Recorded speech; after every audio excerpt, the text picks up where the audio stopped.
Hi, my name is Debbie Steinig. I teach math, English, and social studies in the middle school at Krieger Schechter Day School, and I also like studying Torah. This week in Project 929, we're studying Genesis chapters 21 to 25. In these chapters, Abraham establishes his family line. Chapter 21 opens with Sarah giving birth to Isaac. We continue through Isaac's marriage to Rebekah, and by the end of chapter 25, Rebekah has given birth to Jacob and Esau. Our ancestors aren't always such robust role models. They play favorites with their children. They treat the less favored children cruelly. Sarah thinks her stepson Ishmael is a bad influence on Isaac, so she asks Abraham to kick him out.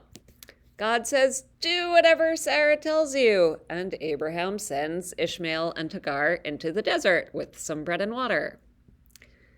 Rabbi Mark Gelman, a contemporary Reform rabbi, suggests that maybe God was being sarcastic.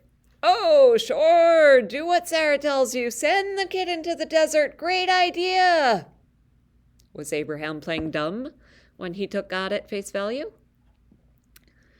Traditional commentators, by contrast, seem at first blush to have it in for Ishmael. The Torah text says that Sarah saw Ishmael making sport. The Talmud records a debate about what that means. Was he committing idolatry, raping women, maybe shooting arrows at Isaac? I think, though, that the rabbis of 2,000 years ago might have been as disturbed and bewildered as we are. They also thought banishing your kid is an extraordinary action that requires some explanation. Where modern readers may find fault with Abraham, the ancient rabbis were more comfortable looking for fault in Ishmael. Still, these disparate answers come from the same core question. The banishment of Ishmael is followed by the binding of Isaac in the next chapter. These two stories are juxtaposed again when we read them on the first and second day of Rosh Hashanah. So what's the connection between them? Rabbi Gelman speculates that it's Abraham's readiness to part with Ishmael that leads to God testing how readily he'll part with Isaac. Again, this may sound like a newfangled interpretation, but is it so far-fetched? Consider this conversation that Rashi imagines between Abraham and God. The Torah text has God saying, "Take your son, your only son, the one you love, Isaac, and go to the land of Moriah and offer him there." Here's Rashi's fleshed out version. God says, "Take your son." Abraham says, "Which son? I have two sons." "Your only son?" "Each of them is his mother's only son." "The one you love?" "I love both my sons." God says, "Take Isaac."